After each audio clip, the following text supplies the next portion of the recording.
présence du Seigneur, tu vas élever tes saintes mains vers son trône. Et lui dire ce matin que tu es de la joie d'être là. Et lui dire que ce matin tu veux lui rendre gloire, honneur, majesté. Et lui dire qu'il mérite l'adoration et qu'il n'y a point d'autre Dieu. Il soit digne de louange, d'adoration, de contemplation, de glorification. Comme lui. Adore-le. Adore-le. Adore-le. Magnifie-le. Proclame sa grandeur. Célèbre sa sainteté. Magnifie ce Dieu vivant et vrai. Ce Dieu glorieux. Ce Dieu digne d'honneur, de louange.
Oh, merci Jésus. L'Esprit de Dieu se meurt sur chacun de nous maintenant. L'Esprit de la prophétie dispose maintenant les cœurs. L'Esprit des prophètes est parmi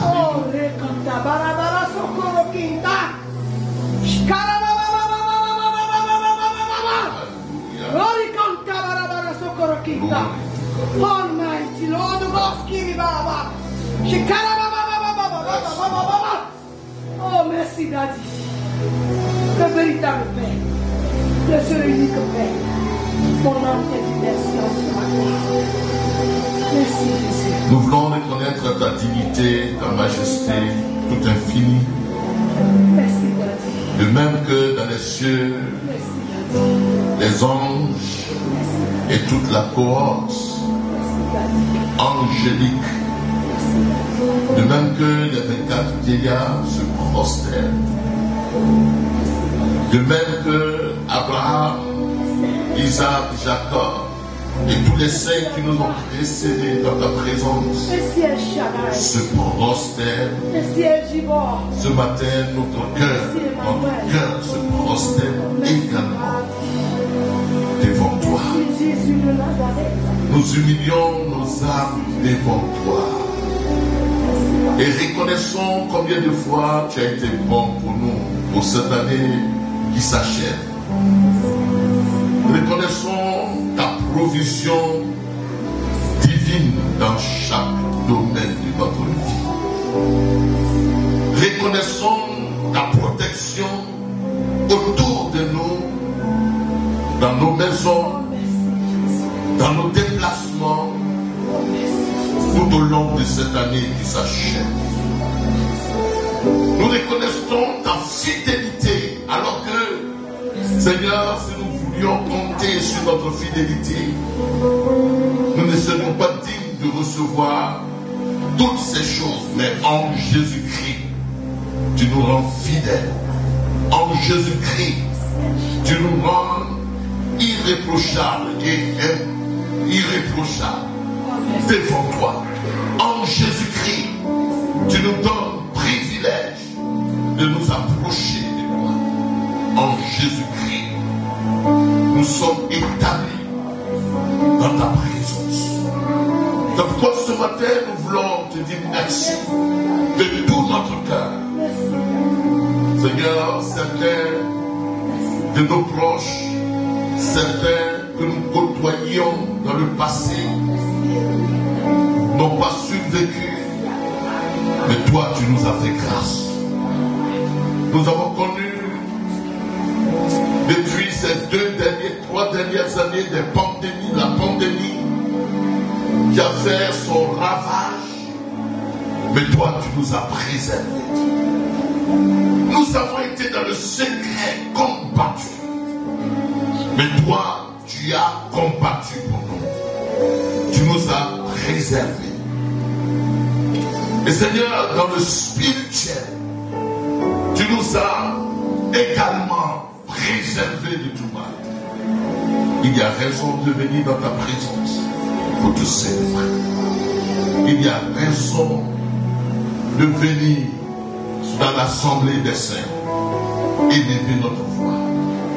Seigneur, nous avons pour certains pleuré. Nous avons été parfois endeuillés. Mais toi, tu as su consoler nos cœurs. Tu as su guérir nos âmes. Tu nous as relevés. Seigneur, au moment où nous disions que ce n'est plus possible, tu as rendu possible l'impossible. Au moment où nous disions que Seigneur, nous voulions tout abandonner, tu nous as dit, je suis avec toi. Seigneur, ce matin pour moi c'est un sujet d'action de grâce, étant dans ta présence, en compagnie de tous ceux que tu as rachetés. Prends toute la place et sois glorifié. Au nom de Jésus-Christ, nous avons prié et nous sommes exaucés. Et nous disons Amen, Amen et Amen. Alléluia. Gloire soit rendue à Dieu. Ok, tu peux me rendre service t'adressant à quelqu'un qui est à côté de toi et lui dire que tu es la ressemblance parfaite du Dieu parfait. Tu es l'image parfaite du Dieu parfait. Et sur ton visage reflète la gloire du Dieu. Dis-lui encore avec conviction. Tu es la ressemblance du Dieu parfait. En toi, il n'y a ni faute. En toi, il n'y a ni imperfection. En toi, il n'y a point de culpabilité, ni de condamnation. Parce que la grâce de Dieu te rend parfait à cause de Jésus-Christ. Amen. Est-ce que tu peux acclamer le Seigneur?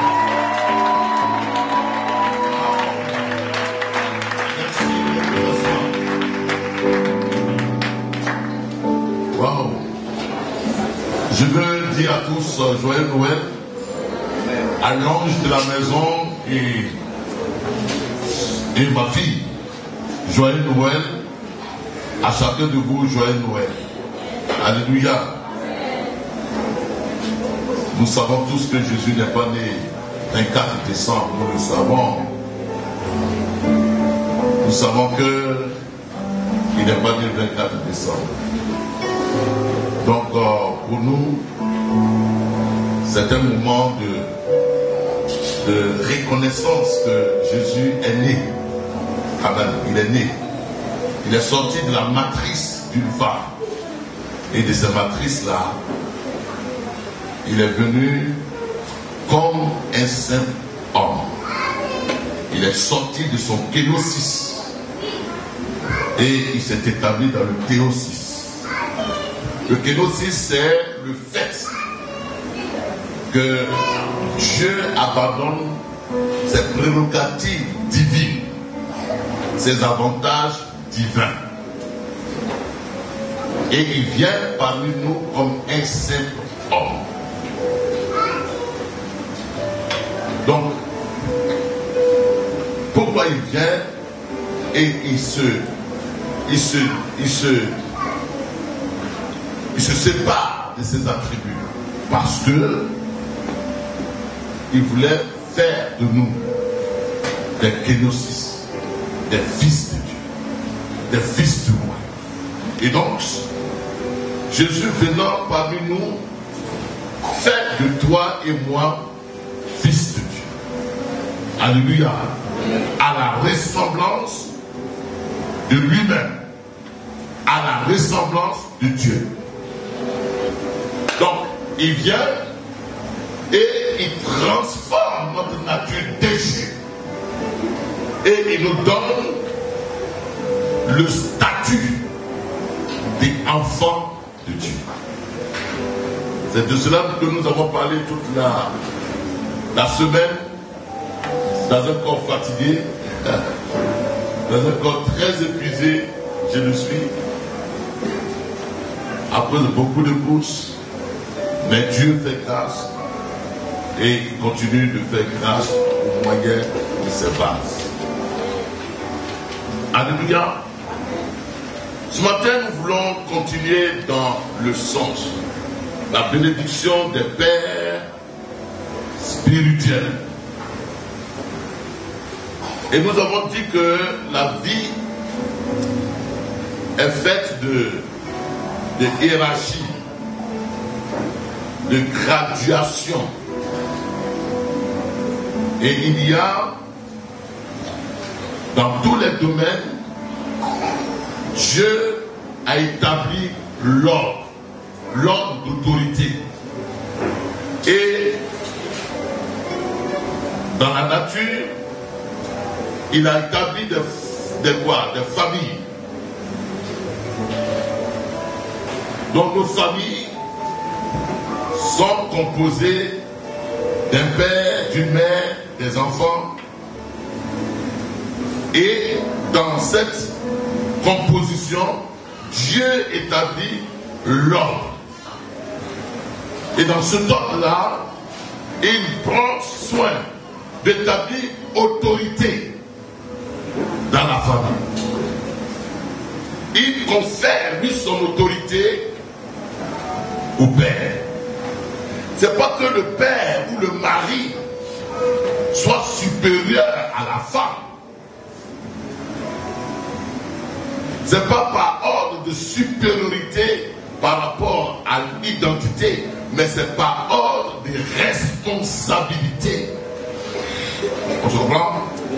Donc il établit l'homme et il lui confère, lui, son autorité.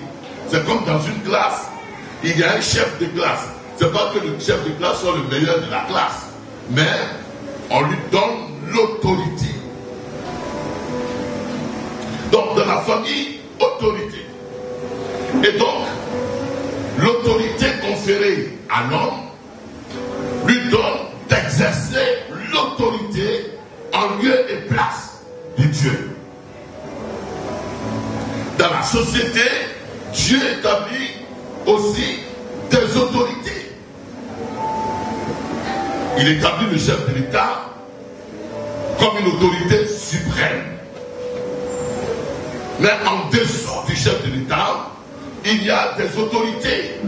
Dans tous les corps ministériels, il y a des autorités. Donc, le ministre, par exemple, est une autorité.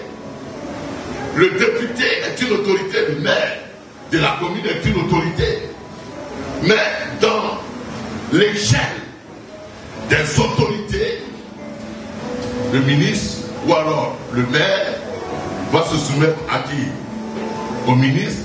Le ministre va se soumettre au président. Donc il y a graduation. Il y a niveau d'autorité. Et celui qui exerce l'autorité devra reconnaître l'autorité. Quand quelqu'un est une autorité, il reconnaît l'autorité établie au-dessus de lui. On se comprend ce matin. Et donc, dans l'église aussi, l'église qui qui constitue l'ambassade. Bon, nous on comprend bien la notion d'ambassade parce que on a immigré dans d'autres pays. Et donc, l'ambassade est la représentation de notre territoire, de notre pays, du pays d'origine. Donc, quand, par exemple, je suis en France et que je me rends à l'ambassade de France, je me tiens sur le sol français, je me tiens en Côte d'Ivoire par le moyen de l'ambassade. C'est comme si je suis en Côte d'Ivoire. Donc, l'ambassade, c'est la représentation d'un pays. Et donc, l'Église aussi est l'ambassade de Dieu sur la terre.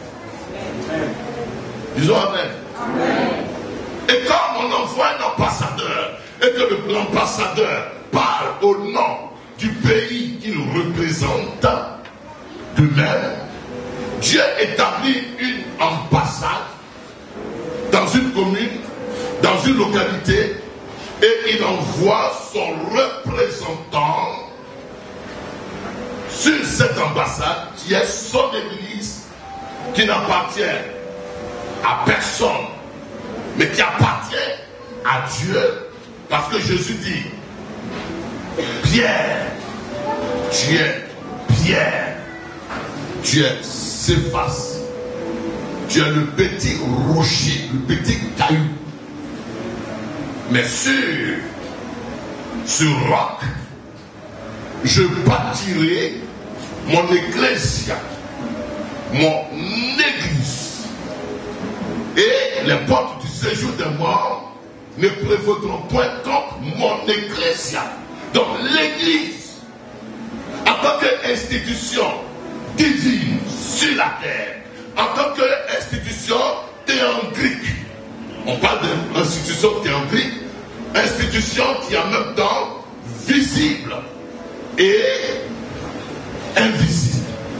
Donc en tant que l'institution que Dieu a établie sur la terre est aussi l'ambassade de Dieu sur la terre, au sein de laquelle Dieu va établir une autorité comme ambassadeur, comme pasteur, comme prophète, comme évangéliste, comme docteur, comme apôtre.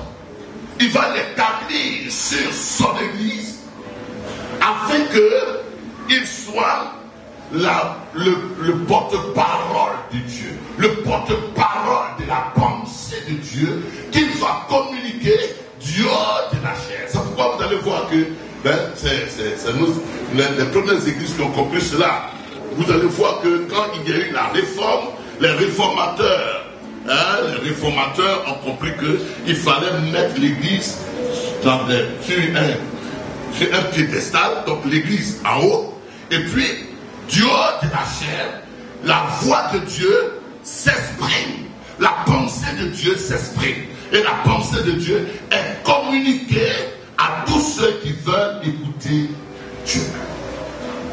Donc ce matin, je suis en train de faire office de communicateur de la pensée de Dieu.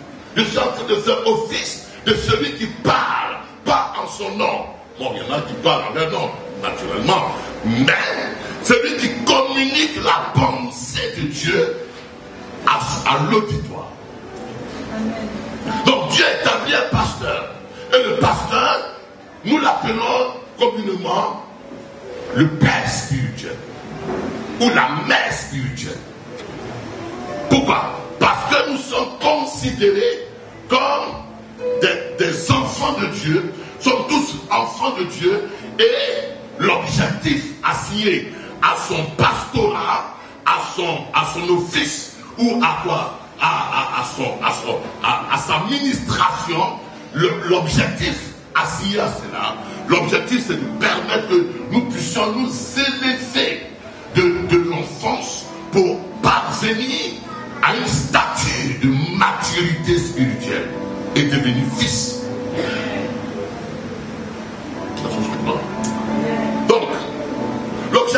Dieu, c'est que chacun de ceux qui naissent en Christ, qui sont convertis en Christ, chacun de ceux qui deviennent enfants de Dieu, parviennent à la maturité spirituelle. Eux aussi, des fils. C'est pourquoi l'apôtre Paul dira, dans le livre de Galates, chapitre 4, verset 19, mes fils, pour qui, mes enfants, papa, mes fils, mes enfants pour qui j'éprouve les douleurs d'enfantement. Les douleurs d'enfantement parce que l'objectif du pastorat, c'est que chacun de nous devienne parfait, mature, consistant, enraciné de la foi, capable lui aussi de pouvoir traîner d'autres personnes et de pouvoir les enrôler dans la stature de la maturité. Ah, ils ne comprennent pas. Donc l'objectif, ce n'est pas d'être un bébé. L'objectif, quand on met des enfants au monde, hein, avant j'étais enfant de Dakouri, mais je ne suis plus enfant de Dakouri, je suis fils de Dakouri. Pourquoi? Parce que je suis passé de l'enfance à l'adolescence, de l'adolescence au stade de la maturation, de la maturité. Donc dans le plan de Dieu, chacun de nous qui parvenons à Christ, l'objectif c'est que nous ne restons pas bébés, nous ne restons pas bébélos, nous ne restons pas népios, nous parvenons à un stade de maturité et que nous soyons des ouios.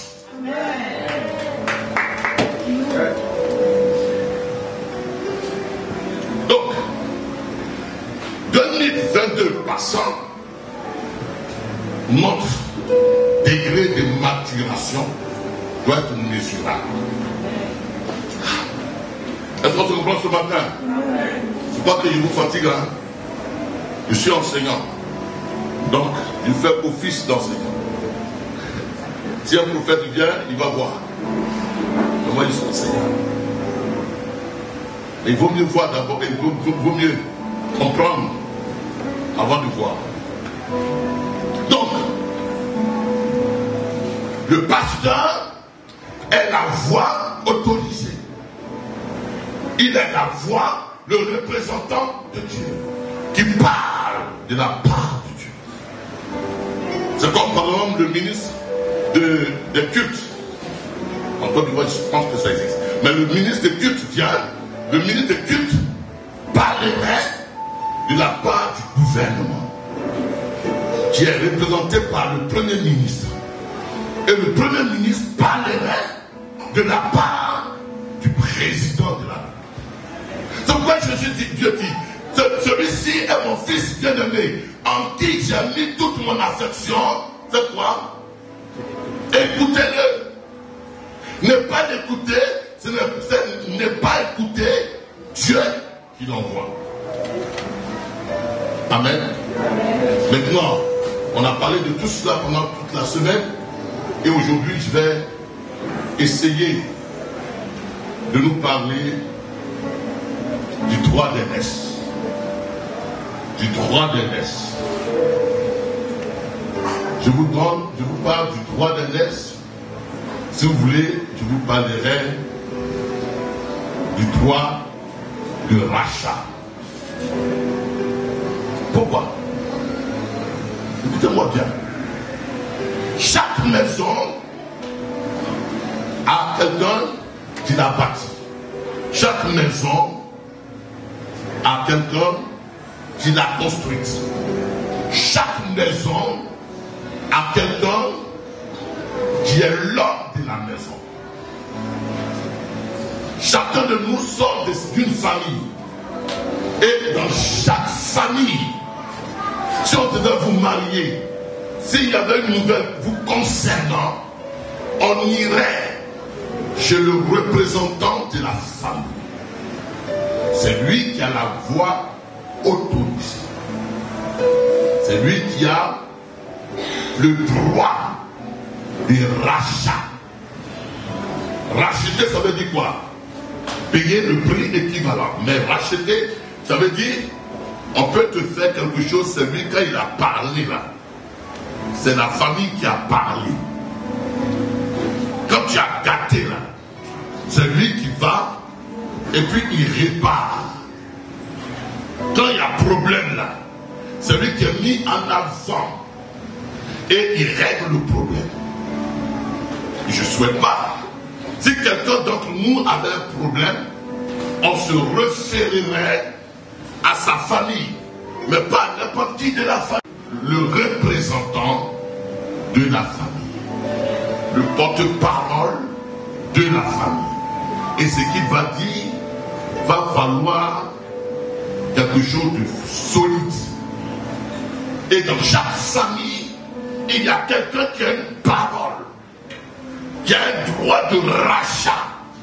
C'est pourquoi vous allez voir que dans le monde mystique, dans le monde de la sorcellerie, lorsque on veut vous atteindre, quand on n'est pas, généralement, quand on n'est pas de votre famille, les gens font de sorte qu'il y ait une alliance avec quelqu'un de votre famille, ou alors dans le village, on attire quelqu'un de votre famille dans la confrérie.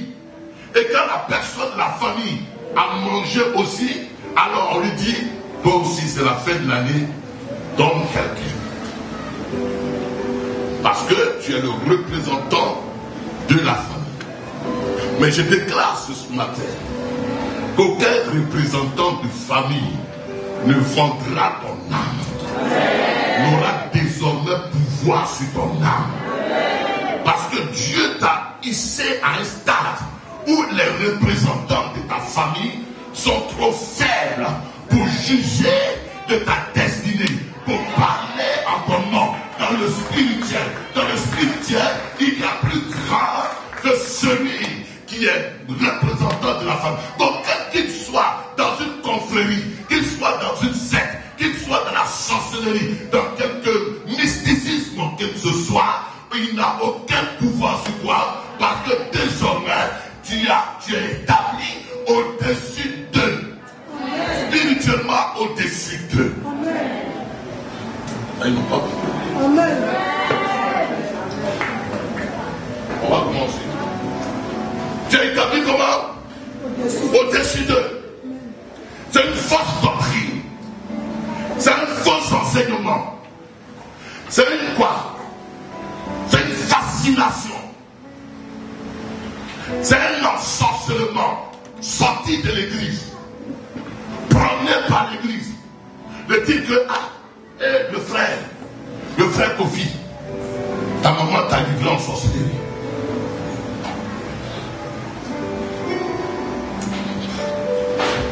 C'est faux. Quand te disent que ta maman qui est sorcière t'a livré, toi, l'enfant de Dieu, en sorcellerie, c'est pas possible.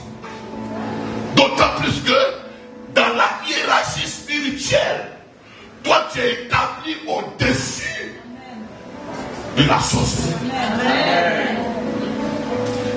Vous ne croyez pas? On vous a tellement, maître, sans béni, on vous a tellement fatigué ici que vous croyez que votre sort dépend de votre père, de votre mère, de votre papa, de tata ou de votre ici. Non. Autrefois, oui. Mais maintenant que je suis en Christ, Dieu m'a pris et il m'a établi au-dessus de tout ce qui est spirituel. Et il m'a donné ce qu'on appelle le droit d'aînesse. Le droit d'aînesse. Il m'a donné l'autorité de la famille. Et au niveau spirituel, je suis l'aîné de la famille. Dis avec moi, je suis l'aîné. Spirituellement, de la famille. Ce n'est plus eux qui décident du sort de la famille. C'est moi qui ai l'autorité venant de Dieu pour décider du sort de ma famille.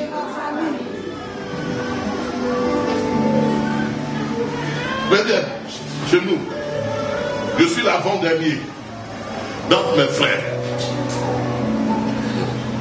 Et quand notre père est décédé, c'est mon frère aîné qui a pris tout l'héritage. Et si à quelque chose arrive, on se le fait dans le physique. Mais dans le spirituel, c'est pas lui qui décide. Dans le spirituel, il peut décider de ceux qui ne sont pas convertis. Il peut décider de leur sort. S'il est sorcier. Il peut même faire des pactes pour engager la famille. Mais ces pactes-là sont nuls et sans effet sur moi, qui suis établi dans le spirituel sur lui. Pourquoi? Parce que mon établissement ne vient pas de ma force, de mes connaissances, mais provient du Christ qui est en moi et qui m'a établi dans le spirituellement. Il dit, je te donnerai les clés. C'est-à-dire que les clés, c'est l'expression, je te donnerai de décider les clés de mon royaume. Et tout ce que vous lierez, c'est-à-dire que ça veut dire que j'attache. Non, tout ce que vous direz, non. Tout ce que vous direz, oui. Donc, votre parole comptera pour que le ciel soit d'accord et pour que la terre soit d'accord. Donc, spirituellement, dans ta famille, si tu es né de nouveau, si tu es converti, si tu as Christ, et si tu sais ton identité, si tu sais qui tu vaux, parce que désormais, ce n'est plus toi qui vis, c'est Christ qui vit en toi. Tu es l'incarnation de Christ, tu es la matérialisation de Christ, tu es la représentation de Christ. Et tout ce que tu dis, tu ne dis pas de Christ, il vit en toi. Donc, désormais, tu ne peux pas être victime d'une puissance qui soit petite, que Christ qui vit en toi. Il dit tout mieux que marcher la plante de tes pieds, je te le donne, et tu marcheras sur les serpents, sur les scorpions, et sur toute la puissance de l'ennemi, et rien ne pourra te dire. Et il s'agit de toi. Amen. Tu vois, au fait, l'église, c'est la manipulation. C'est la manipulation. On peut jouer avec l'âme de celui qui est ignorant. On peut marmailler celui qui est dans l'ignorance. On peut gérer à sa merci celui qui est ignorant. Mais celui qui est éclairé, on ne peut pas le marmailler. C'est pourquoi Jésus dit, vous connaîtrez la vérité, et la vérité vous fera quoi? Oh, la vérité c'est aletheia en grec. Vous connaîtrez aletheia. La vérité c'est Christ. La vérité c'est ce qui est inoubliable. C'est-à-dire que quand je dors et puis je suis fatigué comme hier, fatigué, on te demande, tu t'appelles comment? Il m'appelle Dapouli. Ça c'est une vérité qui est quoi? Inoubliable. Or, ce que tu ne dois pas oublier, c'est que tu es enfant de Dieu. Ce que tu ne dois pas oublier, c'est que Christ a établi au-dessus des sorciers, au-dessus des démons, en ta qualité d'enfant de Dieu, en ta qualité de fils de Dieu, en ta qualité de servante de Dieu. Amen. Dis ce matin, je suis fils de Dieu. Je suis fille de Dieu. Je suis fille de Dieu. Je suis fille de Dieu. Et je ne crains aucun mal. Et je ne crains aucun mal. Les amis, je vous raconte un peu partiellement mon histoire. Je suis venu dans ce pays, j'ai eu des problèmes. Les frères m'ont aidé. Mais j'ai eu des problèmes sérieux. Et la peur qu'on a mise dans mon cœur, on dit, celui avec qui tu as un problème là, déjà, son parent, elle est des grands marabouts, et lui-même, il marche de marabout en marabout, et il sort d'une région où il tape le mur et il disparaît. Il est fort. Ah, il voulait fort d'elle. Et puis, on me donne des indices pour qu'il soit fort. Or, je me souviens que dans mon dernier voyage, il a souhaité prendre une de mes vestes. Moi, l'esprit me disait, mais attends, il veut prendre ta veste pourquoi? Tu vois, j'avais déjà un pressentiment, mais comme on n'était pas en palabre, en guerre, il dit non, ta veste, ça me plaît trop. Il m'a perturbé.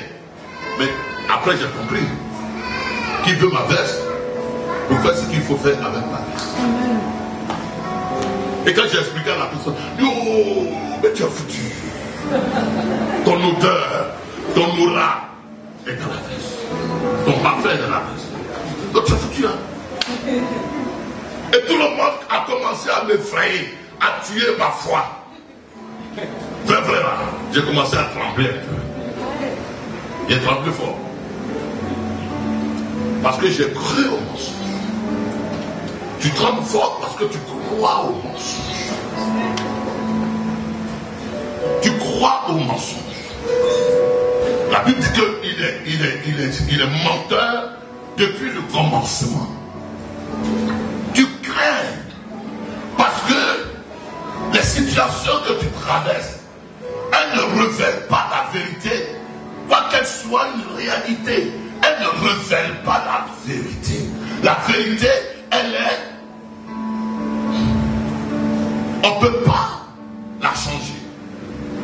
On ne peut pas la tromper. La vérité, c'est que tu es enfant de Dieu. Amen. Même si aujourd'hui tu as bu couteau jusqu'à tu es saoulé, mais c'est un enfant de Dieu saoulé comme ça. Dis Amen. Amen. Allez, enfant de quelqu'un, est-ce qu'il change? Même s'il faute, est-ce qu'il change? Tu es enfant de Dieu. Donc, si tu crois en cela, alors tu vas venir maintenant dans la maison de Dieu. Dieu t'a établi dans une famille où il met au-dessus de vous quelqu'un qui a une parole d'autorité. Et c'est de cela qu'on va parler. Amen. Dans Actes chapitre 4. Actes chapitre 4. On va voir ça.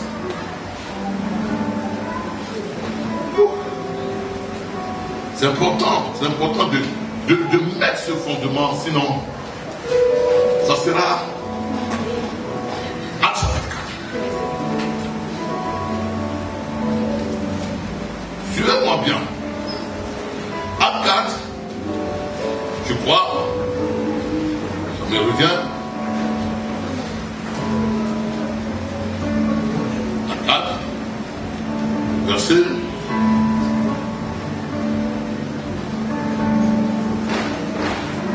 4, verset 35. On va dire le 24, le 34, pour que vous puissiez comprendre. Acte 4, verset 34. Oui. Car il y avait parmi eux Oui. aucun indigent. Oui.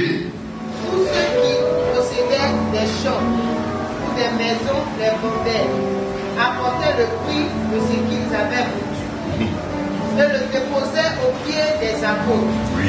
Et l'on faisait des distributions à chacun selon qu'il avait besoin. Ah. Joseph fut nommé par les apôtres Barnabas, Oui. ce qui signifie fils d'exhortation. Ah. Lévite, originaire de Chypre, vendit un champ qu'il possédait, apportait l'argent et le déposait aux pieds des apôtres. Amen. Amen. Je sais que tu n'as pas compris tout ça, mais c'est pas grave, je vais t'expliquer. Dis Amen quand même par la foi. Ce qui me retient dans ce texte qu'on a lu, déposé aux pieds des apôtres. Il vendaient leur champ et ils le déposaient au pied des apôtres. C'est une expression que tu ne peux pas comprendre parce que ce n'est pas écrit en Biga, en BT, en Gouro. Ce n'est pas écrit dans l'expression de ta culture. Déposer au pied des apôtres, c'est reconnaître l'autorité qu'il y a dans celui au pied de qui on dépose et reconnaître que c'est lui qui a le droit de rachat, le droit de la délivrance sur ma vie.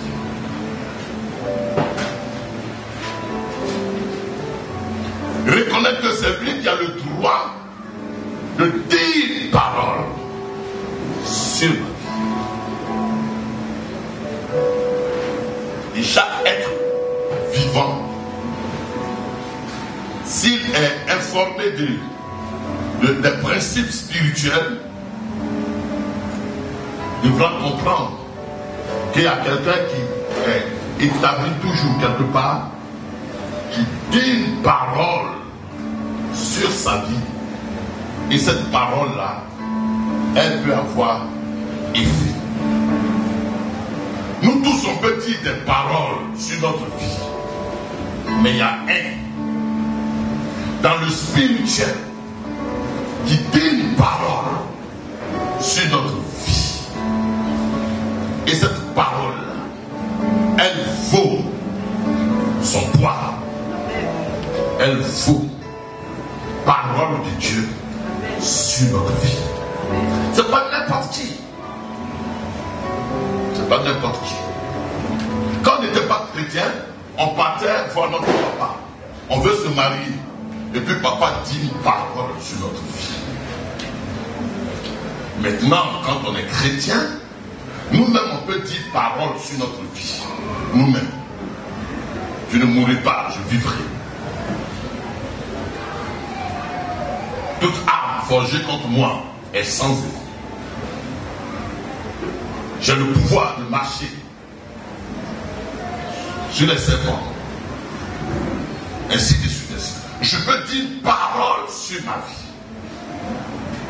Mais au-delà de ma parole, les principes spirituels disent que Jésus, c'est vrai, Jésus l'a fait déjà, qu'il y a des personnes que Dieu a établies. Quand il va dire parole sur ta vie, elle vaut parole d'autorité. Et le ciel même est d'accord. Comprenez ça, c'est spirituel. C'est spirituel. Maintenant qu'on est dans le royaume, Dieu ayant établi une hiérarchie, à la hiérarchie établie au-dessus de nous, Dieu va donner toute la dérogation de dire une parole. Ici, nous avons les disciples. Nous avons un homme appelé Joseph, que les apôtres ont surnommé Barnabas. C'est-à-dire que fils d'exhortation, fils qui encourage. Écoutez-moi bien. Vous comprenez ça? Vous n'êtes plus vous faire avoir. Et le fils Barnabas, qu'est-ce qu'il fait? La Bible dit qu'il était lévite. Autrement dit, il est lui aussi serviteur de Dieu. Il est lévite. Les lévites avaient droit à la sacrificature. Donc, il est lévite. Mais quand il voit les apôtres, et quand il voit Pierre, à qui l'onction a été donnée au jour de la Pentecôte,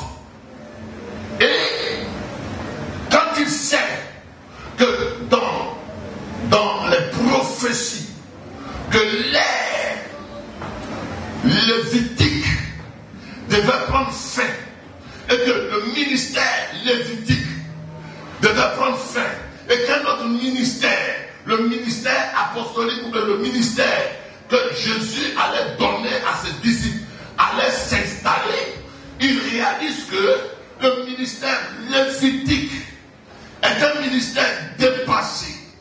Cependant, la nouvelle alliance, la nouvelle dispensation au nom de Jésus-Christ est la dispensation au-dessus de la dispensation de Aaron, au-dessus de la dispensation de l'Ancien Testament. Amen. Nous sommes dans un ordre, l'ordre de Melchisédek, un ordre supérieur, un ordre inattaquable, un ordre au-dessus de tous les ordres. Parce que dans la terre, il y a différents ordres. Il y a l'ordre des médecins, l'ordre des avocats, l'ordre des mystiques, l'ordre des sorciers, l'ordre de ceci, l'ordre des avocats, l'ordre de tout cela, tous ces ordres-là. Mais nous sommes introduits dans la nouvelle dispensation, dans un ordre au-dessus de tous les ordres. Et cet ordre-là, il parle en lieu et place de Christ. Et cet ordre avait été transféré aux apôtres.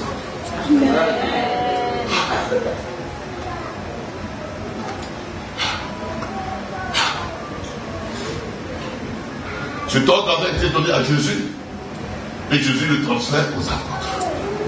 Par l'onction qui a suivi. Donc, pasteur, moi tu veux dire que tu es dans un ordre. Moi je suis dans un ordre. Vous aussi vous êtes dans un ordre sans le savoir. La sphère spirituelle est constituée sur des ordres. L'ordre de la Rose-Croix est un ordre. L'ordre de la franc-maçonnerie est un ordre. Mais l'ordre sacerdotal en Jésus-Christ, l'ordre Melchisédek, je lève ça parce qu'il y a des gens qui suivent et ceux qui comprennent, est un ordre. Donc moi, mon ordre dans lequel je suis introduit est au-dessus de l'ordre mystique. Amen. Yes. Est-ce que vous comprenez? Yes. Et le mystique le sait. Ils sont au courant. Ils le savent. Et ils ne peuvent pas déroger au respect de l'ordre. Amen. Même un frère mystique là, il dit, il t'a rien fait de lui faire rien. Et si tu lui fais quelque chose, il t'a rien fait, ça revient sur toi. Ils savent. Ils savent les principes spirituels. Ils savent que nous, on est dans un ordre. Mais on est dans un ordre spirituel, mais on est dans un ordre supérieur. Ils savent. Mais là où ils savent, encore plus, c'est qu'ils savent qu'on est dans un ordre, mais on ignore qu'on est dans un ordre. On ignore notre identité. On ignore qui nous sommes. Et l'ignorance tue. Mon peuple est détruit. Parce qu'il lui manque la connaissance. Donc, celui qui est appelé à communiquer cette connaissance, c'est le père spirituel, c'est le pasteur. Ce mystère-là, c'est le pasteur. Mais le problème, c'est quoi? Les gens sont de bélos. Les gens sont dans la stature d'immaturité. Parce que le pasteur ne les connaît pas. Il va passer du temps à t'enseigner du béaba. Tu vas connaître l'électricité, tu vas connaître, tu vas manger, tu vas boire du vin, tu vas faire ceci, tu vas te fâcher, tu vas faire ça. Et puis, même les musulmans, je suis arrivé dans ce pays, je vois que même les musulmans, ils parlent comme nous. Donc, ce qu'ils disent, c'est direct de la moralité. Yes. Mais Jésus n'est pas venu enseigner la morale. Oh, et c'est pas. Yes. La morale. On n'a pas besoin de venir à l'église pour comprendre la morale. Il est venu enseigner les mystères cachés du royaume. Yes. Et si tu ne sais périt inutilement. Laisse-moi comprendre. Yes. Donc, ils viennent déposer l'offrande, quoi? Ce qu'ils ont vendu au pied des apôtres. Pour dire, pour signifier que, apôtre, moi je suis un lévite, mais désormais, mon onction, ma sacrificature ne vaut rien par rapport à ta sacrificature. Yes. Et en te donnant l'offrande, maintenant encore quelque part, en te donnant l'offrande, je reconnais que ton sacerdoce est au-dessus du mien. Amen. Je reconnais. Et je reconnais que je peux recevoir de toi. Je peux l'embarquer. Je peux recevoir de toi. Et tu peux parler et je vais dire Amen. Ainsi soit-il.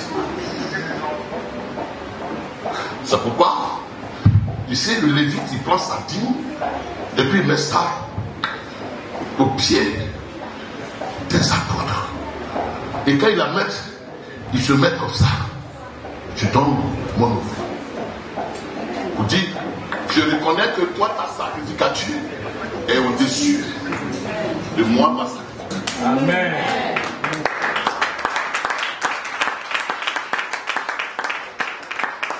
C'est pas un acte de référent. Si ta conscience n'est pas dedans, ça n'aura aucun effet. À Paris, j'enseigne ces choses. Parce qu'on a eu des émissaires de l'ignorance qui étaient dans l'église. Il est dans l'église. Et puis comme je leur ai donné valeur de reconnaître, un qu'on soit peu, leur office de pasteur, assistant en bas de moi, donc ils sont dans l'église.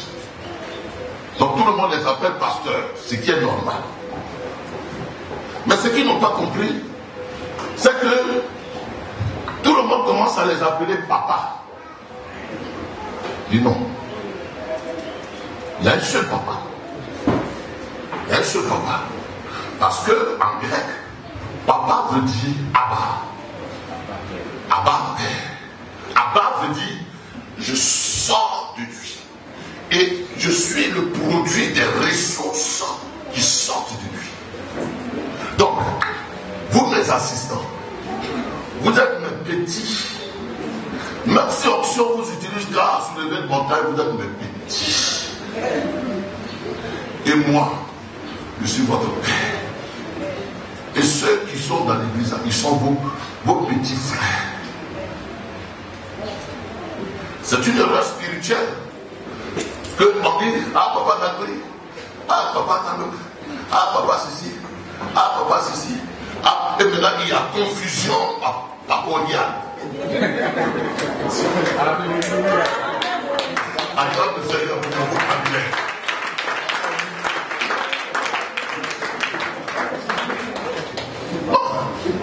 Elle se perd dans une maison, elle se perd. Et tout le monde se met à l'école du père. J'ai souffert à Paris, je suis allé à Paris. Ça fait plusieurs années, mais j'ai souffert. C'est 5-10 dernières années, ma tête se lève de l'eau. Ils sont là. Et puis, il y en a qui leur payent la dîme. Donc, eux, ils ont 5 personnes qui leur payent la dîme. Et puis, ils prient pour eux dans le secret. Et puis eux-mêmes, ils ne donnent pas de dîme. Il dit ok. Et c'est plus tard que je vais savoir. Mais aussi longtemps, quand tu donnes la dîme en cachette, tu es dans une usurpation, tu es dans un délit. Tu es dans un délit. C'est comme moi, je ne suis pas policier. Et puis je me mets devant le camion, puis j'arrête, et puis je prends 1000 francs. Tu es dans un délit flagrant. Et flagrant délit. On se comprend? Et quand on a commencé à mettre de l'or On a commencé à parler de ça.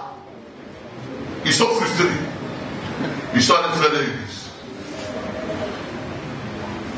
Mais ça fait ton église qui t'exempte devant Dieu, qui fait que Dieu dit c'est fini. Mais c'est la façon dont tu t'en vas faire ton église dans la rébellion. Et c'est de la même façon même tu quittes l'église et puis tu t'assois ailleurs dans la rébellion. C'est la façon dont tu quittes l'église, tu t'en vas dans l'église de monsieur Olubria, mais tu es assis là-bas, mais tu es assis, mais à crédit. Tu n'as pas droit d'être là-bas. Parce que tu n'as pas réglé avec celui qui est ton Père spirituel. Celui qui a la parole d'autorité sur toi. Et tu n'as pas dit parole. Et cette parole doit arriver. Parce qu'il dit que tout ce que vous lirez, c'est vrai. À Paris, je vous ai déjà dit ça, je le répète pour ceux qui n'étaient pas là. Tu veux payer d'autres. Mais chez moi là, j'ai 2 valises comme ça. Ça c'est intéressant. 2 valises comme ça, des guitares. Et tu veux payer d'autres. Moi j'ai pris la peine. Cette fille là, elle était désespérée, débauchée. Elle était voilà. Et j'ai pris la peine de l'éduquer. Donc le vrai éducateur, c'est qui? C'est le Père. Souvent, je n'aime pas dormir. J'ai eu la migraine. J'ai une fille là-bas, j'ai la migraine. Et Dieu merci, elles se sont rangées. Et quand tu les vois maintenant, elles sont des produits finis. Mais quand tu n'étais pas encore, tu ne les avais pas encore vus, c'était des matières premières, pleines de défauts. Mais maintenant, je les ai polies. Et elles sont devenues des matières, produits finis. Donc toi, tu ne viens que prendre ce que moi j'ai pris 10 ans pour traiter.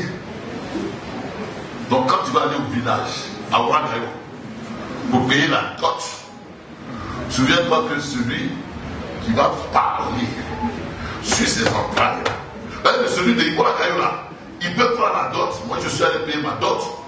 Et quand je suis allé payer ma dot, mon oncle que j'ai pris pour payer la dot, avec l'oncle qui devait recevoir la dot, les deux vont faire un deal de sorcellerie. Et ils ont dealé. Il a fallu une délivrance sérieuse pour qu'on sorte de leur deal qui nous avait incarcérés. Donc, c'est pas celui qui prend la dot physiquement là-bas à Ouagayo qui est quelqu'un. C'est celui qui est capable de briser le joug et de détacher le joug et de permettre que le ciel soit favorable sur ce mariage. C'est à lui qu'il faut donner la dot. Donc si tu as donné, c'est normal. Mais il faut donner pour moi symboliquement, pour que ma parole, parce que toute bénédiction, toute malédiction sans cause n'a pas d'effet, toute bénédiction qui ne repose pas sur un fondement n'est pas solide. Amen.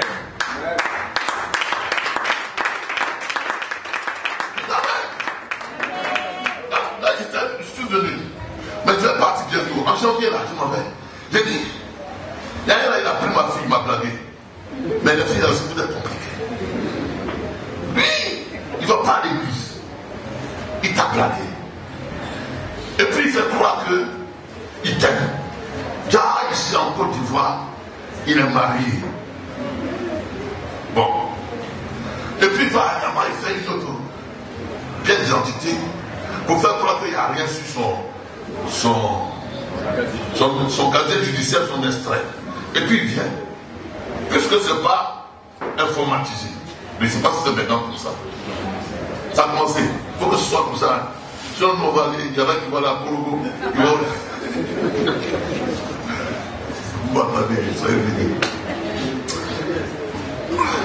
il lui dit, moi, il n'y a rien. Maintenant, quand je la coince, et puis elle me coince, elle se rend compte qu'il y a une corde à son pied. Il y a un lien de mariage. Il ne peut pas se marier en France. Et vous avez compris. Mes filles, là, vous comprenez. Pour question de quoi? Vous partez vite fait. N'allez pas par précipitation. Celui qui va par précipitation sort avec précipitation. Prenez votre temps. Mais je m'en vais là-bas pour le chauffer. Vous dites, ma fille que tu as blagué là, je vais la récupérer. C'est pourquoi l'Église a toute autorité de dire oui à un mariage ou non à un mariage. Dites amen. L'Église a l'autorité, le pasteur a l'autorité de dire où tu es parti là, Dieu n'est pas dedans. Quitte dans ça. Le pasteur a l'autorité de dire hey, tu es venu prendre ma fille là. Soit tu la maries ou tu la libères. Elle n'est pas destinée à un concubinage chroniqué. Amen. Dites amen.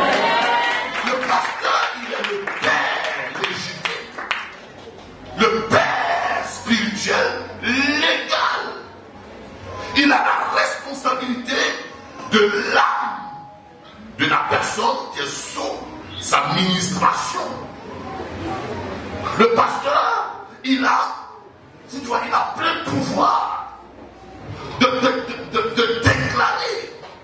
Et ce qu'il déclare va valoir plus que ce que papa a déclaré, ce que l'oncle a déclaré, ce que la famille biologique a déclaré.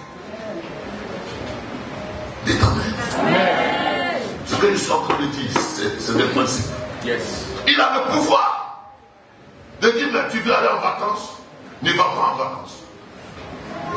Il dit, papa a pu, hein? Papa a pu.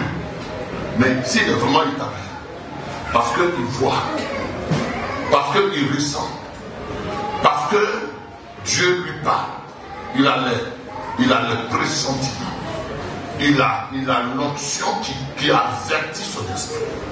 Donc, les Lévites sont venus et ils ont dit, nous reconnaissons ton autorité.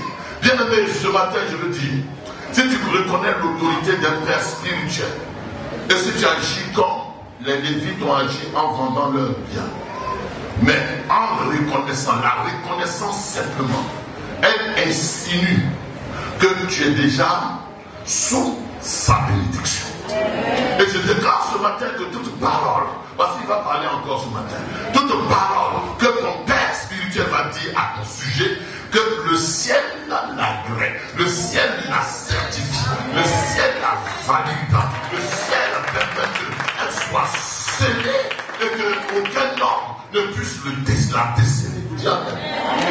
Je m'en vais très vite. Il y avait une femme du nom de Ruth.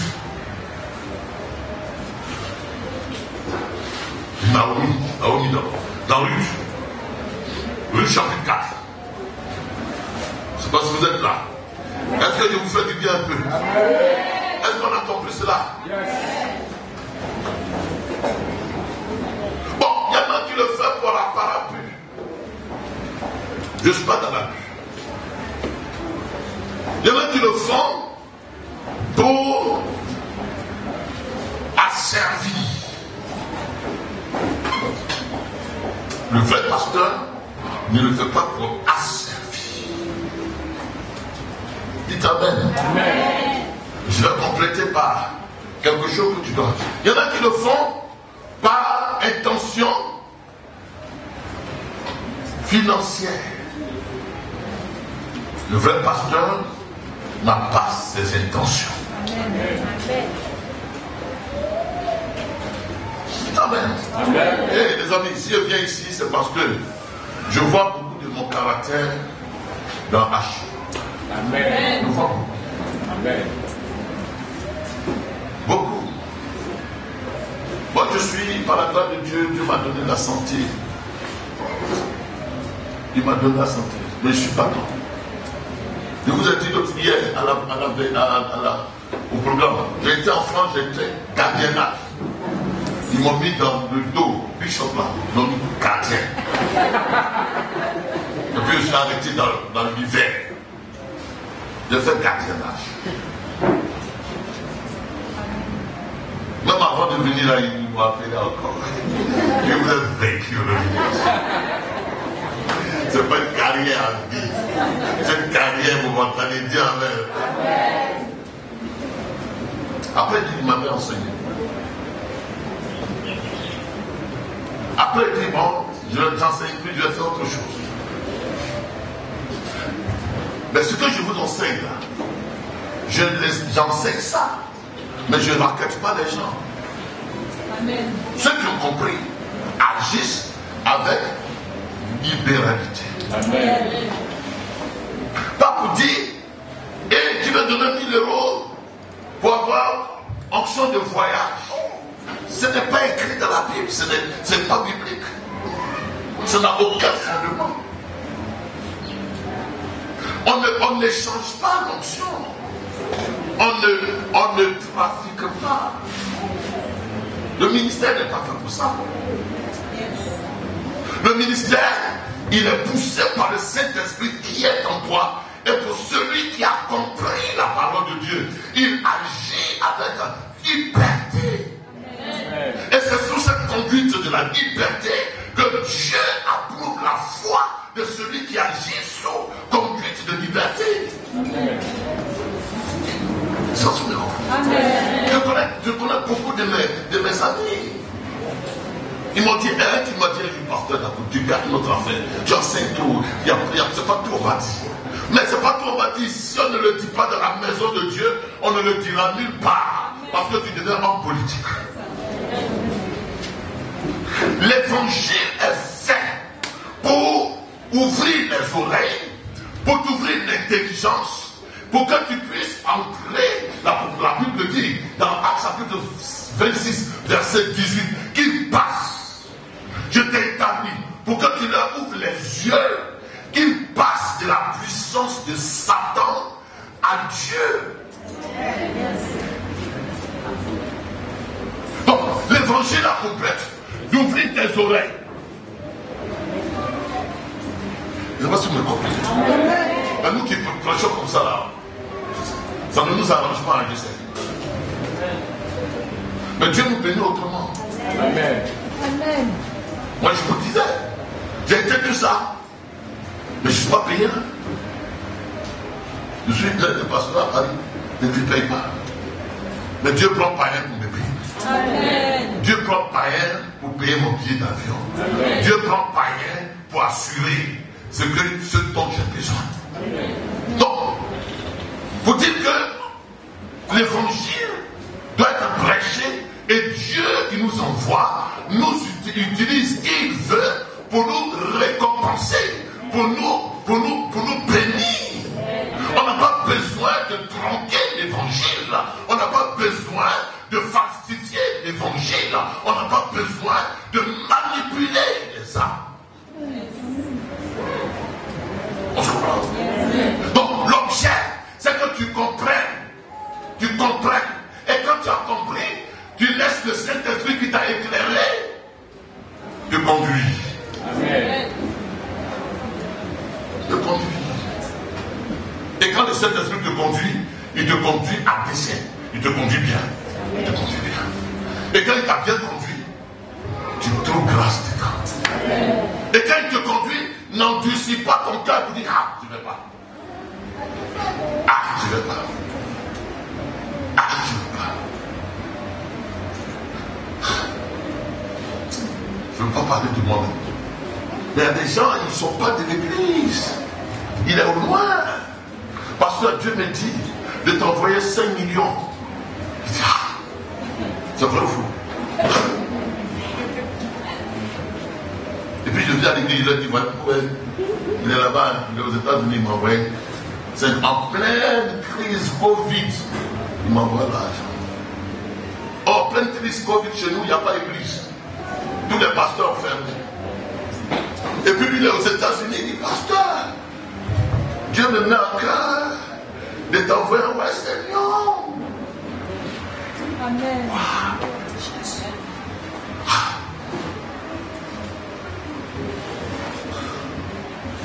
Donc Dieu peut te bénir sans que tu ne corrompes ta foi.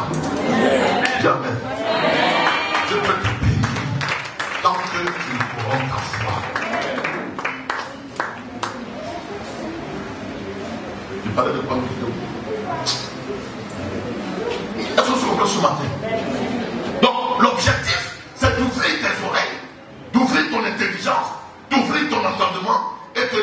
conduits.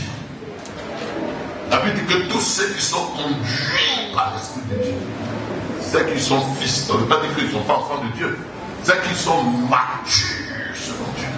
Amen. Donc l'objet du pasteur, le pasteur Achille, le bishop Achille, lui ses pleurs, ses tripes là, c'est que tu puisses comprendre un jour. Parce que aussi longtemps que tu ne comprends pas, tu ne t'avantages pas, et tu n'avantages pas l'église, et tu n'avantages pas ta famille. Parce que dans ta famille, le droit d'aînesse spirituel désormais est conféré à toi. Or, le droit d'aînesse, je ne vais pas trop parler de ça, mais le droit d'aînesse, c'est ce que Élisée a eu. Élisée était le premier prophète, le premier fils spirituel de qui? De Élie. Et il dit, Père, je veux la double onction. Mais vous n'avez pas compris double onction. Ça ne veut pas dire que double onction, il n'y a pas de double onction. Ça veut dire quoi? Double exercice du droit qui m'est conféré. Donc l'onction te donne, la double onction c'est quoi? Tu as le droit d'aînesse. Or le droit d'aînesse en Israël avait deux fonctions. Il avait la prêtrise et la royauté. Donc, en même temps, tu es prêtre et en même temps, tu es roi. Or, la royauté, c'est tout ce qui est gloire, tout ce qui est matériel, tout ce qui est honneur matériel. Et en même temps, tu es sacrificateur, tout ce qui est spirituel. Ça veut dire quoi? Le droit d'aînesse que tu as en Jésus-Christ te donne de régner en tant que roi, fils de roi. Mais tu règnes en même temps en tant que sacrificateur, en tant que prêtre, en tant que celui qui est l'autorité spirituelle de ta famille. Donc en principe, tout enfant de Dieu qui est établi dans une famille a cette double fonction. Fonction de roi et fonction de sacrificateur. Fonction de roi, celui qui gère les affaires matérielles, financières, qui a l'abondance financière, celui qui prospère, et en même temps, celui qui a l'autorité spirituelle. Dis, c'est moi. C'est moi. C'est moi. Dans ma famille, c'est moi qui décide. Qui décide spirituellement. Dans ma famille, c'est moi qui partage l'héritage. Dans ma famille, c'est moi, par ma prière, par mon intercession, par ma voix qui lève vers le ciel, qui décide. Et le ciel est d'accord. Et je déclare, comme cette fin d'année, personne ne mourra dans ma famille. En cette fin d'année, personne ne mourra dans ma maison. Je déclare que je n'enterrerai personne de mon vivant jusqu'à ce que je vieillisse. Je n'enterrerai aucun de mes enfants jusqu'à ce que je vieillisse. Et je déclare qu'en qualité de roi et de fils du roi des rois, je ne manquerai de rien. Je prospérerai. Aucune de mes activités ne sera en faillite.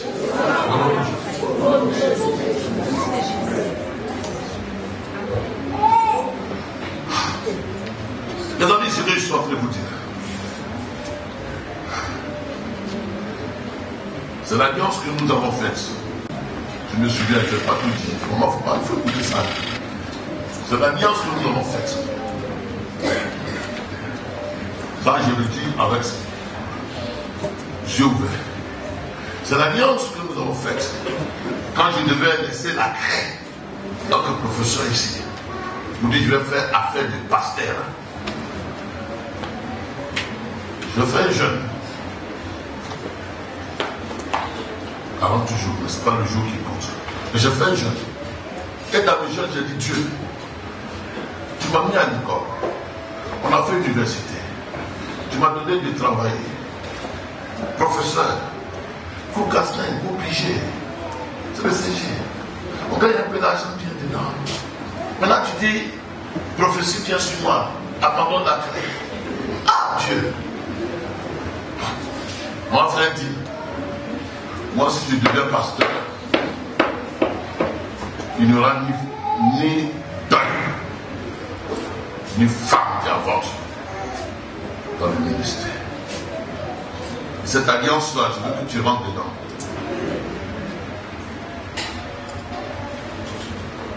Depuis 91, consacré pasteur. Papa, elle doit mourir. S'il doit mourir, lui-même, son mauvais cœur a fait qu'il quitte l'église. Et puis il sera dans l'église de l'autre. Et puis j'entends qu'il va mourir là-bas. Parce que nous avons des alliances quand on rentre dans le ministère. Nous avons des deals avec Dieu. Et ceux qui sont dans l'église vivent sous notre deal, ou ils meurent sous notre deal. Dis-le-moi. Hein? Donc, le monsieur qui est là, vous ne pouvez pas imaginer quel est son deal. Mais il doit avoir un deal. Moi, j'ai un deal. Là, s'il n'a pas de deal, tu viens à ma résidence, je vais t'introniser dans mon deal. Mais au fait, tout pasteur a un deal. Et moi, je dis, j'ai deux deals. Premier deal, personne ne va mourir. Tu veux mourir. Tu vas aller à l'église d'à côté, tu vas aller passer de la courir, il prêche jusqu'à midi est passé. Nourriture qu'on va manger à midi là. Nous on mange en groupe, moi ça me fâche. Après il mange et la vérité.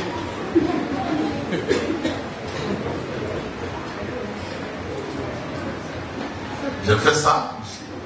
J'ai fait ça à Paris. J'ai fait ça à Minnesota, aux États-Unis. Là, lui il dit il va créer son église. Il est parti. C'est là il est mort. C'est pas que je m'en réjouis. Deuxième deal.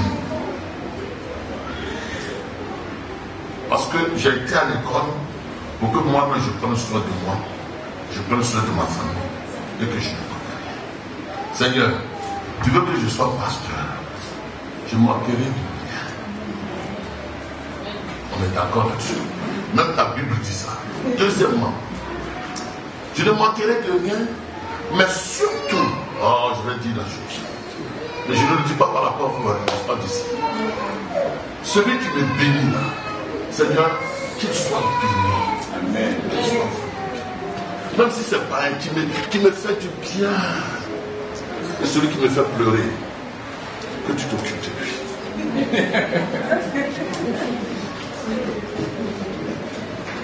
Et ceux qui sont avec moi parmi comprennent. Et comme ils savent que je ne suis pas un marqueur, ils le font libérer. Entrez dans le digne de votre Père spirituel. Amen. Et demandez-lui, Seigneur, quel est le pasteur, Dieu, quel est le deal qu'il a. Il ne vous dira pas. Mais demandez à Dieu de vous donner son cœur. Et Dieu vous le révélera.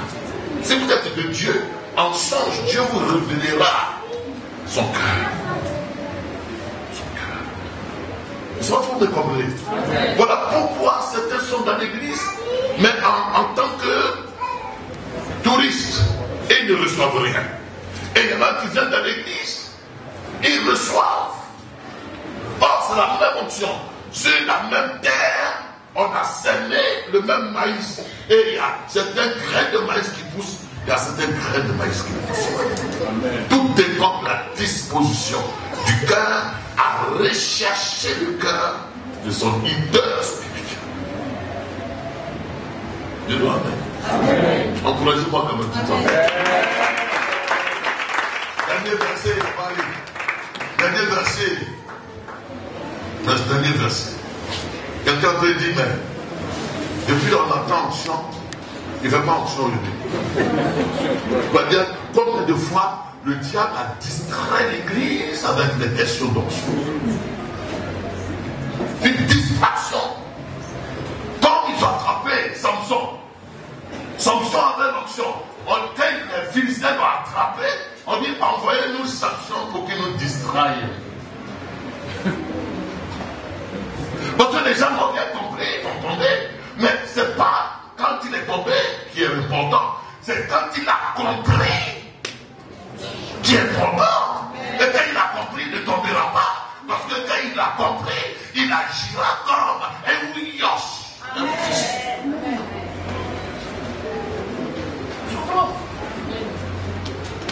Ça dit non. Aujourd'hui, je vais tenter, on a des autorités parmi nous. Donc, Rue chapitre 4. Rue chapitre 4. Verset, on va dire verset 5 à 6. Boaz dit, le jour où tu accueilleras le chant de la main de Naomi, tu l'accueilleras en même temps de Ruth la Moabite, femme du défunt, pour élever le nom de fait de son héritage. Bon, qui 4 parce qu'il ne comprend pas d'où ça vient. Ouais. Verset 4. J'ai cru devoir tomber. Bon, approche. Bon, je veux dire, Boaz monta à la porte et il s'y arrêta. Et voici celui qui avait le droit de quoi? Le droit de rachat. Et donc, Boaz avait parlé vers passé. Et Boaz lui dit, approche-toi, reste ici.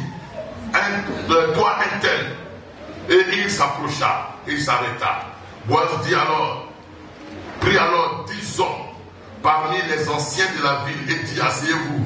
Et il s'assit. 10 hommes, pourquoi? Parce qu'en Israël, il fallait être 10 pour que le courant soit atteint, pour que la prière soit valable. Il fallait être 10. Même dans la synagogue, il faut être 10. Vous comprenez? Est-ce que vous me comprenez? Il faut être 10. C'est-à-dire que si on est là, si on n'est pas 10, notre prière, selon le principe synagogal, selon le principe de la synagogue, notre prière là, ce n'est pas valable. Donc il faut être 10. C'est pourquoi Jésus vient, il dit là où 2 ou 3 sont ensemble. Amen.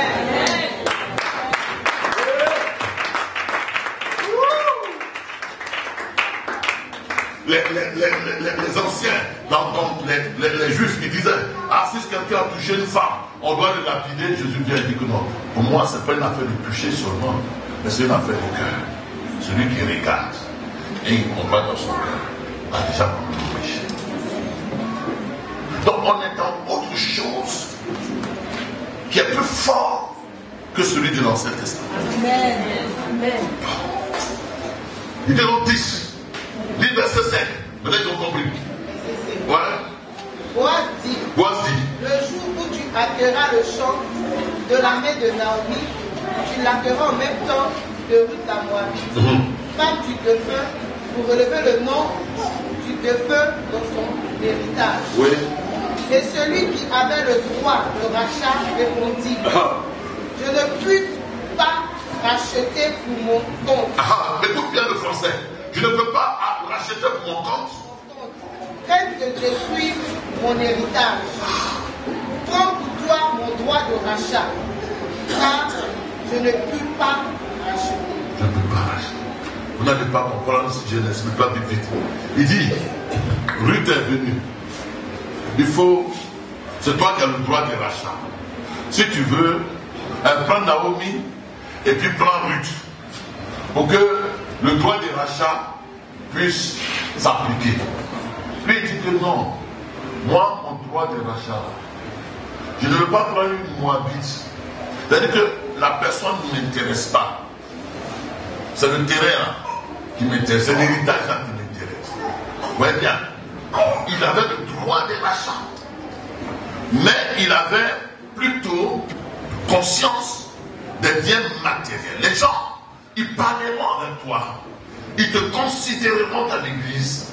Ils t'affectionneront en considération de ce que tu as.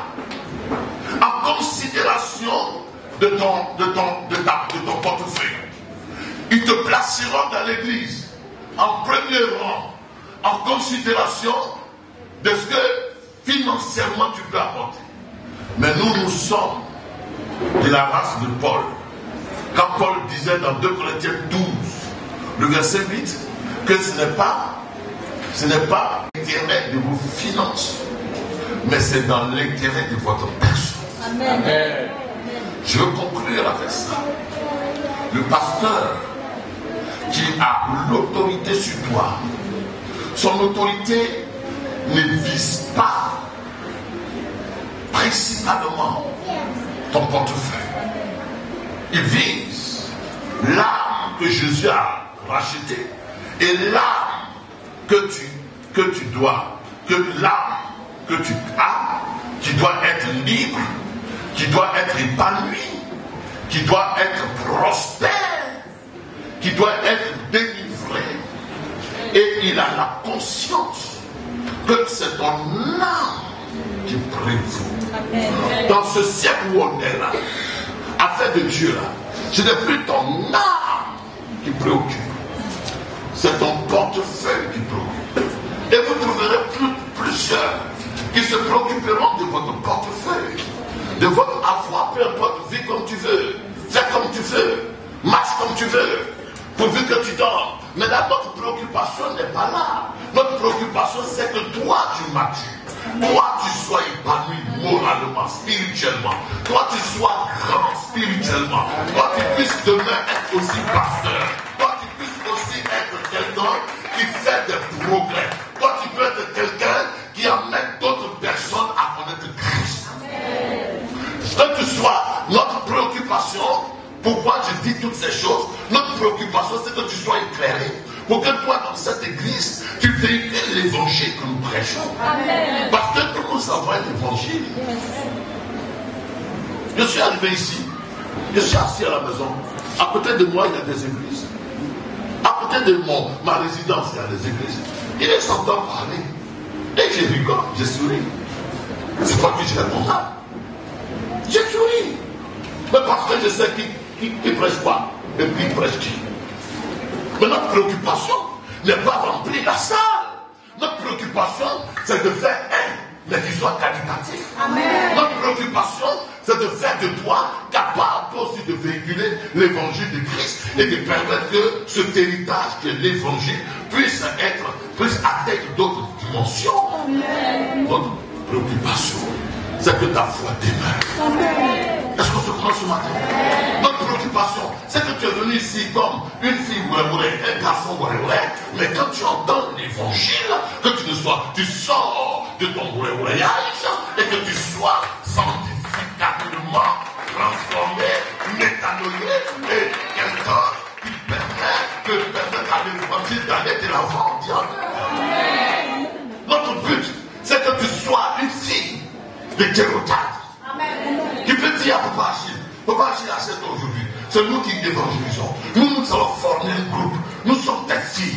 On ne nous reconnaît pas l'évangile que nous prêchons. On ne nous reconnaît pas la façon dont nous nous habillons. On ne nous reconnaît pas la vertu que nous prenons dans nos maisons. Et que les parents même disent, mais depuis quand ma fille a changé, mon fils a changé. Elle n'était pas comme ça. Mais depuis qu'elle est partie à l'église de Papa Achille, elle est devenue une autre personne. Nous voulons que tu sois une fille, un homme de ce genre. Nous voulons que tu sois une fille. L'apôtre Paul dit, suivez mon exemple. Qu'est-ce qu'il a dit? Soyez mes quoi? Soyez mes quoi? Soyez mes imitateurs.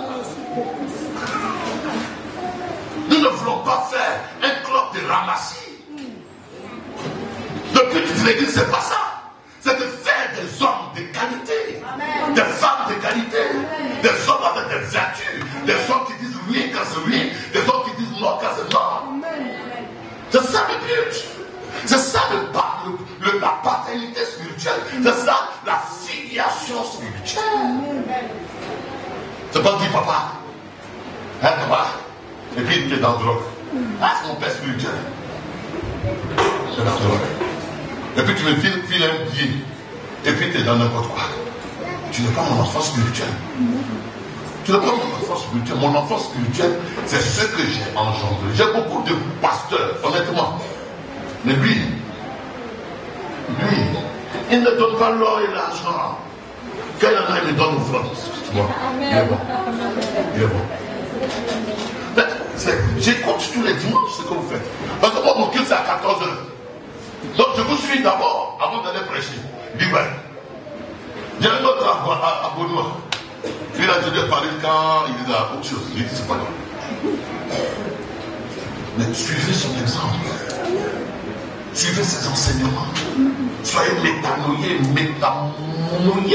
métamorphose dans son enseignement.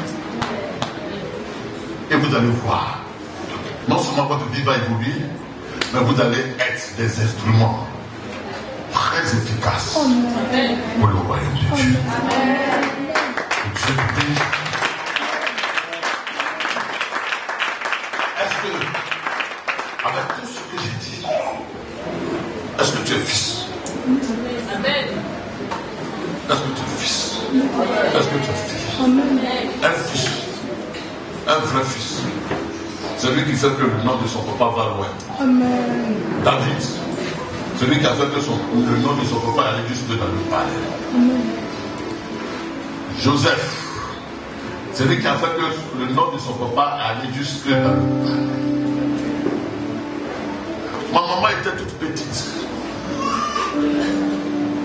Petite femme.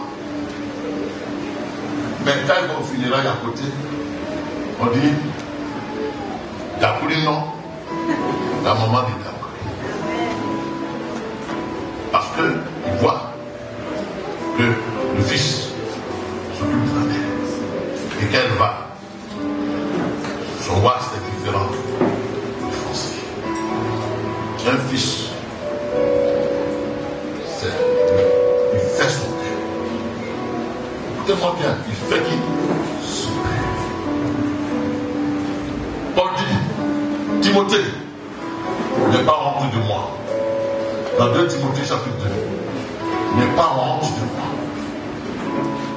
Moi je suis en veste aujourd'hui. Mais il a beaucoup. Il ne faut pas te précipiter pour dire que c'est papa d'appeler mon père. Même sinon, change. Toi, tu dois comprendre que au plateau là, il y a un point où on porte les vestes que papa t'a porté. Tu vas là-bas. Tu habilles ton papa. Et quand il sort parmi les papas, les autres, celui-ci c'est mon papa. Un fils, il fait sa mère. Il fait son mère. Un vrai fils. Je suis sûr que fin d'année là, chacun a fait quelque chose pour son papa ou sa maman au village. Un vrai fils. Il vit. Vous voyez les petits du là? On m'a dit qu'il y a un bois là, joueur là. Ils ont fait des humains. Un vrai fils. Que Dieu te bénisse. Est-ce que tu es un fils? Est-ce que tu es un fils? Est-ce que tu es un père? Ne dis plus je suis orphelin. Mais il y a plus que ton père qui est parti. Il y a un vrai père que Dieu t'a donné. On va se tenir debout. Oh, avec mon va rester qu'à 14 heures. Mais on va arrêter puisque tu manges en couple. Mets la main sur ta poitrine.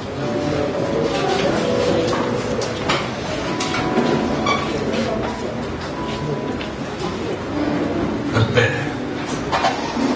Quel que soit ses défauts. Je disais à l'église à Paris, quand la bouche de ton père sent, il dit non, le parfum qu'il a mis aujourd'hui, c'est le parfum Christian Dior. C'est ça qui fait que tout le monde n'est pas habitué à ça, c'est ça. Ça se mélange à nous vilain parfum. C'est toi. Tu n'es pas comme car le fils de qui? De l'autre. De Noé. Un fils.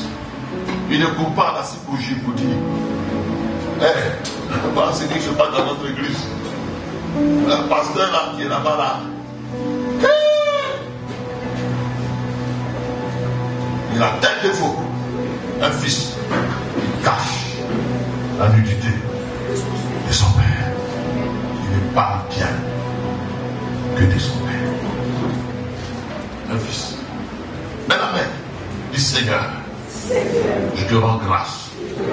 Parce que tu as donné, tu m'as aimé. Et tu m'as donné un père digne. Un père Un père qui est mature. Un père qui m'aime. Je te rends grâce. Moi qui étais sans père, j'ai eu un père, un confident, celui à qui je peux parler. J'ai eu une mère, une confidente à qui je peux parler, sans peur, sans crainte. Celui qui peut comprendre mes peines. Quand j'ai un projet, celui vers qui je peux aller pour qu'il puisse m'aider dans la prière. Oh Dieu, j'ai un Père qui défend mon âme dans sa prière, qui est celui qui me rachète de toutes les condamnations. J'ai un Père qui ne me condamne pas, mais qui m'aime. C'est pourquoi ce matin, je te prie, Seigneur, donne-moi de l'aimer aussi et d'être en symbiose avec mon Père, de pouvoir soutenir mon Père, de pouvoir aimer ma mère.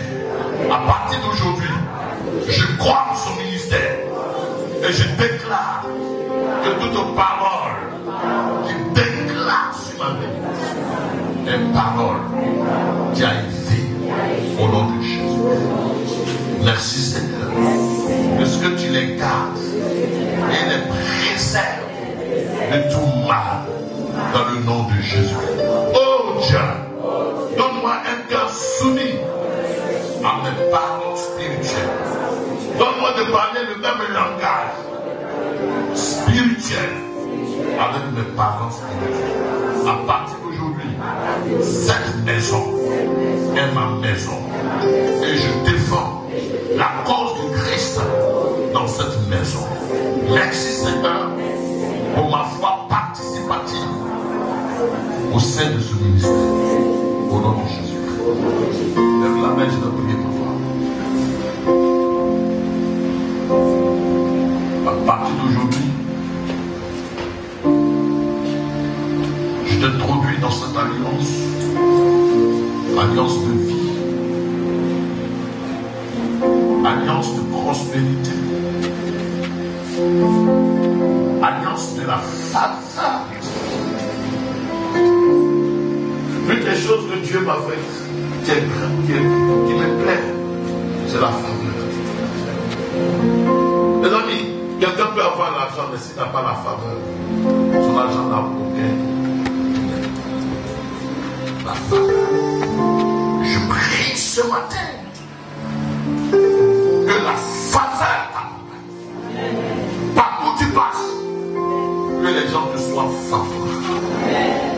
Où les cœurs étaient serrés, quand tu viens, les cœurs se desserrent. Où les portes étaient fermées, quand tu viens, les portes s'ouvrent. Où les complots étaient en train d'être ficelés, quand tu viens, que les complots se dénouent et les complots soient sans effet. Je déclare maintenant que tous ceux qui se lèveront contre toi, qu'ils tombent sous ton pouvoir. Cette parole-là, elle s'attache à moi. La lettre s'était attachée à toi dans le passé. Et tu étais vacillant, allant par-ci et là, vagabondant, n'étant pas stable dans les relations sentimentales, relations professionnelles, relations de toutes parts. Je déclare ce matin que Dieu te donne la stabilité à tous égards. Les amis, c'est sans force. Ce n'est pas que j'écris, le ciel entend. Maintenant, je permets que tu entres dans 2023 avec le visage rayonnant de gloire. 2023 est favorable à ta faveur au nom de Jésus-Christ. Tout ce que tu as perdu en 2022, tout ce que tu n'as pas pu atteindre en 2022, 2023 te le donne de le posséder au nom de Jésus-Christ. Ton année 2023 est l'année de la consolation. Consolation.